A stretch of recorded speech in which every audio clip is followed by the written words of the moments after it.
Hi, അധികം ആരും try ചെയ്ത് നോക്കിയിട്ടില്ലാത്ത ഒരു ഈസി പായസത്തിൻ്റെ റെസിപ്പിയാണ്. സംഭവം നല്ല അടിപൊളിയാണ്.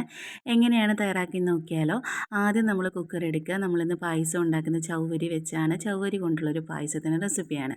1 കപ്പ് ചവ്വരി കുക്കറിലേക്ക് ഇട്ട് കൊടുക്കുക. 1 കപ്പ് ചവ്വരിക്ക് 3 കപ്പ് വെള്ളം. ഏത് കപ്പിലാണോ എടുത്തിരിക്കുന്നത് ആ കപ്പിൽ തന്നെ വെള്ളവും കൂടെ എടുക്കുക. നമ്മൾ ചവ്വരി എടുത്ത കപ്പിൽ.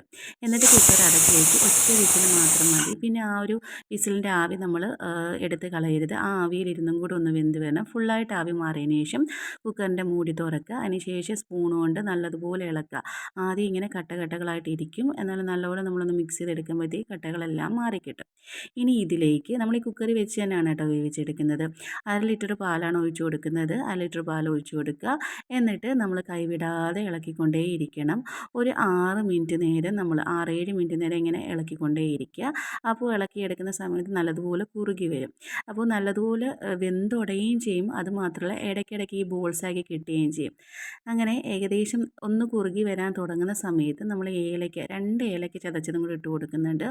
അപ്പോൾ നമ്മൾ പായസത്തിന് ഏലക്കയുടെ മണം വേണമല്ലോ. അപ്പോൾ നല്ലതുപോലെ നമ്മുടെ പായസം കുറുകി വന്നിട്ടുണ്ട്. ഈ സമയത്താണ് നമ്മൾ മധുരത്തിന് പഞ്ചസാര ചേർത്ത് കൊടുക്കുന്നത്.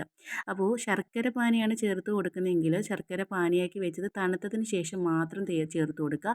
അല്ലെങ്കിൽ പാലും ശർക്കരയും കൂടെ ആകുമ്പോഴത്തേക്ക് പിരിഞ്ഞു പോകും. അതുകൊണ്ടാണ് കേട്ടോ. അപ്പോൾ ഞാനിവിടെ പഞ്ചസാര 1/2 കപ്പ് പഞ്ചസാരയാണ് ചേർത്ത് കൊടുത്തിരിക്കുന്നത്. ഓവർ മധുരമല്ല കേട്ടോ. ഒരു മീഡിയം മധുരത്തിൽ നിൽക്കും. ഓവറായിട്ട് മധുരം വേണമെന്നുള്ളവരാണെങ്കിൽ എന്ത് ചെയ്യുക, കുറച്ചും കൂടെ പഞ്ചസാര ഇട്ട് കൊടുക്കുക.